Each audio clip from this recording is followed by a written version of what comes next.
21শে August cricket বোর্ডের সভায়, আমি যদি ভুল না করে থাকি আবারও বলছি, 21শে আগস্ট বিসিবির পরিচালনা পরিষদের সভায় আপনার সাইনিং, ব্যাংকের সাইনিং অথরিটি হিসাবে রিপ্লেসমেন্ট আইএস মল্লিকের জায়গা করা হলো আপনার ফাহিম সিনহাকে। আচ্ছা, সিএফও হয়ে তিনি আসলে না, ফাহিম সিনহাকে আপনার দুইজন সিগনেটরিজ আছে হলো বিসিবির এমপ্লয়ি, সেটা হলো একজন হচ্ছে সিও এবং আপনার যে চিফ, এটাকে বলা হয় কি যে আপনার ফিনান্সের যে ম্যানেজার আর কি, ম্যানেজার ইনচার্জ আর কি, আব্দুল মান্নান সরকার। ওনারা দুইজন করেন একটা সিগনেচার, আর দুইটা সিগনেচার ফিনান্সের ট্রানজেকশনের ক্ষেত্রে যে দুইটা সিগনেচার, সেই দুইটা সিগনেচার করেন হচ্ছে মাহবুবা এবং ফাহিম সিনহা। তাহলে খেয়াল করে দেখেন, মানে সিগনেচার নেওয়া হয়েছিল। হ্যাঁ, না, এটা কিন্তু রেজুলেশন করে 21শে আগস্ট যে ক্রিকেট বোর্ডের যে মিটিং হলো, সেই রেজুলেশন করে তাদের পরিবর্তে তারা দায়িত্ব পালন করবে, এটা কিন্তু তার পরিবর্তে সে দায়িত্ব পালন করবে, এটা কিন্তু লিখিতভাবে আছে। এবং এটার প্রস্তাবকটা হচ্ছে ফাহিম সিনহার নামটা প্রস্তাব করেছেন ইফতেখার রহমান মিঠু, যে হ্যাঁ আমাদের মধ্যে একজন আছে দক্ষ, উনি স্বাক্ষর করবেন। আচ্ছা, তার নাম কি? ফাহিম সিনহা। তাহলে কি দাঁড়াচ্ছে আপনি খেয়াল, পরিষ্কার জায়গাটা, যে আপনি যখনই ধরেন ফারুক ভাই সিদ্ধান্ত নিচে বলা হচ্ছে এককভাবে, ধরেও নিলাম আমি এককভাবে সিদ্ধান্ত নিলেন। ক্রিকেট বোর্ডের গঠনতন্ত্র দেখেন, গঠনতন্ত্র পরিষ্কার করে লেখা আছে যে আপনার বিসিবি প্রেসিডেন্টের ক্ষমতা এতই বেশি, উনি যে কোনো সিদ্ধান্ত নিতে পারেন, এবং এমনও হতে পারে যে সভায় আলোচনা না করে সিদ্ধান্ত নিয়ে পরবর্তী সভায় সেটা অনুমোদন করে দিতে পারেন, পোস্ট ফ্যাক্টর হিসাবে নিতে পারেন। পোস্ট ফ্যাক্টর একেবারে এই ব্যবস্থা শুরুটাই হয়েছে আপনার এই সভাপতির এই ক্ষমতাটা যে এত বৃদ্ধি করা হয়েছে, এটা হয়েছে নাজমুল হাসান পাপনের আমল। এর আগে কিন্তু এতটা ক্ষমতা ছিল না। সভা মানে বিসিবির ক্ষমতাটা এমনভাবে ছিল, সবার মধ্যে এটা অনেকটা সমভাবেই বন্টন ছিল, কিন্তু সভাপতি যদি রুলিং দেওয়ার ক্ষমতা রাখেন, কিন্তু ওই সভাপতির ক্ষমতা ছিল সবচেয়ে বেশি, এবং সেটা বিদ্যমান গঠনতন্ত্র অনুযায়ী ফারুক ভাইও সেই ক্ষমতার অধিকারী। কিন্তু সেই ক্ষমতাটাই তিনি অ্যাপ্লাই করেছেন না, ক্ষমতা অ্যাপ্লাই করেছেন আপনি বলতে পারবেন না, কারণ আপনি সিগনেটরি কে? সিগনেটরি হচ্ছে আপনার মাহবুবা এবং ফাহিম সিনহা।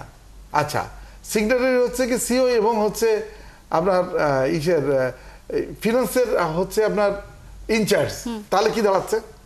এই যে তিনি গঠনতন্ত্র মেনেই তিনি কাজটা করেছেন, তাহলে কেন এই পরিচালকরা তো এখনো আছেন, কেন তারা আসলে এই ব্যাপারটা বললেন না? যেহেতু এই জিনিসটা পুরোটাই তদন্তে চলে গেছে, তারা তো নিশ্চিতভাবেই জানতেন যে এটা উঠে আসবে। হ্যাঁ, আপনি ব্যাংকে ট্রান্সফার শুধু করেন নেই, আবার কোন ব্যাংকে রাখবেন, কত টাকা লভ্যাংশ পাবেন, এই আবেদনটাও করেছেন কিন্তু ওনারাই। সবকিছু ওয়েল ডকুমেন্টেড। সেই জায়গায় এরকম একটা অ্যালিগেশন আসলেই খুবই হতাশাজনক। এবং ফারুক আহমেদ বারবার বলেছিলেন যে তাকে জোরপূর্বক আসলে পদচ্যুত করা হচ্ছে। আপনি দেখেন, এই যে আপনি পদচ্যুতের কথা বললেন না, গঠনতন্ত্রের কোনো ধারায় ইমপিচমেন্ট বলে কোনো শব্দ নাই। আপনাকে দেখেন খেয়াল করে যে ইমপিচমেন্ট বলে কোনো শব্দ নেই। অর্থাৎ আপনি যদি প্রতিবন্ধী না হন, আপনি যদি পাগল না হন, আপনি যদি অসুস্থ হয়ে যদি আপনি মানে শারীরিকভাবে যদি অক্ষম না হন, এবং আপনি যদি বিদেশে স্থায়ীভাবে অবস্থান না করেন, তাহলে কোনোভাবেই আপনার কাউন্সিলর পদও আপনাকে রহিত করা যাবে না। সেখানে এনএসসি করছে কি দেখেন, গঠনতন্ত্র সম্পূর্ণ লঙ্ঘন করে, যেটাকে বলা হয় আইসিসিতে পরিষ্কার বলা আছে আপনি কোনো হস্তক্ষেপ করতে পারবেন না। আপনি যখন ফারুক ভাইকে যখন আনছেন, তখনও কিন্তু গঠনতন্ত্র লঙ্ঘন করা হয়েছে। কিভাবে? আপনি আহমেদ সাজ্জাদুল আলম ববি কিন্তু পদত্যাগ করেন নাই। এনএসসি কোটার যে কাউন্সিলর এবং পরিচালক পদ থেকে ওনার পদটা শূন্য করা হয়েছে, যেটা পুরোপুরি গঠনতন্ত্র পরিপন্থী। কোনো গঠনতন্ত্রের কোনো ধারের দেখা যাবে না। একই অবস্থা ফারুক ভাইয়ের ক্ষেত্রে করা হয়েছে। ফারুক ভাই তো ক্যাটাগরি 3-এ এক্স ক্যাপ্টেন কোটায় ছিলেন, যেই কোটায় আপনি নির্বাচন করতে পারেন না, যেই কোটায় শুধু ভোটাধিকার আছে, এবং ক্যাটাগরি 3-তে ক্যাটাগরি 3-র কাউন্সিলররা কিভাবে ট্রান্সফার হয়ে আপনার ক্যাটাগরি ওই ক্যাটাগরিতে আপনি এনএসসি কোটায় চলে যায় জানা নাই আমার।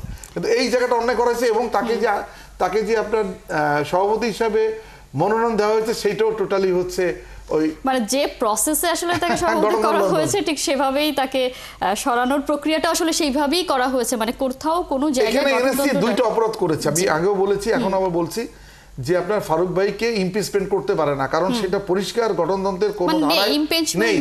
এবং দেখেন এখানে সভাপতির ক্ষমতা এত বেশি, পারলে তো উনি ইমপিচমেন্ট কাউকে করতে পারে, কিন্তু সেখানে ওনাকে ইমপিচমেন্ট করা হয়েছে। আরেকটা জিনিস, ওনার ব্যাপারে প্রত্যেকেই মানে যে পরিচালকরা ওনাকে অব্যাহতি চেয়ে স্বাক্ষর করেছেন, যে 8 জন, প্রত্যেকেই বলেছেন তিনি স্বৈরাচার, আসলে তাকে স্বৈরাচার তকমা দিয়ে দেওয়া হয়েছে। এখানে কিন্তু আপনার এই প্রসঙ্গে আমি একটা কথা বলি, সেটা হচ্ছে যে ইমপিচমেন্ট করেছেন, আপনার ইমপিচমেন্টের কাগজে স্বাক্ষর করেছেন বিসিবির মানে 8 পরিচালক। আকরাম খান যেহেতু ভাইরা উনি করেন নাই বা ওনার নামটা রাখা হয়নি। হ্যাঁ, কিন্তু দেখেন এই 8 পরিচালকের মধ্যে 3 পরিচালক দেশের বাইরে অবস্থান করছিলেন। এক পরিচালক তার শাশুড়ির অসুস্থতার কারণে হাসপাতালে ছিলেন এবং জানেনও না। এখন আপনি দেখেন এখানে কোনো জায়গা আছে যে আপনি এবং দেখেন আপনি এই পরিচালকদের ইন্ডিভিজুয়াল ইন্টারভিউ অনেকবার ছাপা, অনেকবার আপনার টেলিভিশনে আসছে, সেটার একজন পরিচালক স্পষ্ট করে বলেছেন যে আমার শাশুড়ি অসুস্থ, আমি নিজেও জানি না, আমাকে বলা হয়েছে একটা স্বাক্ষর করে পাঠাই দিতে, আমি স্বাক্ষর করে পাঠিয়েছি। কি জন্য স্বাক্ষর করা হয়েছে আমি বলতে পারবো না। একজন গেছে আপনি কানাডায় মেয়ের কনভোকেশনে, তাকে বলা হয়েছে স্বাক্ষর করেন এবং সর্বশেষ স্বাক্ষরটা তার কাছে জোর করে নেওয়া হয়েছে। কেন করা হয়েছে, কে করছে? আপনি তখন আপনার নাজমুল আবেদিন ফাহিম তখন দুবাইতে, কি করে করলেন এটা?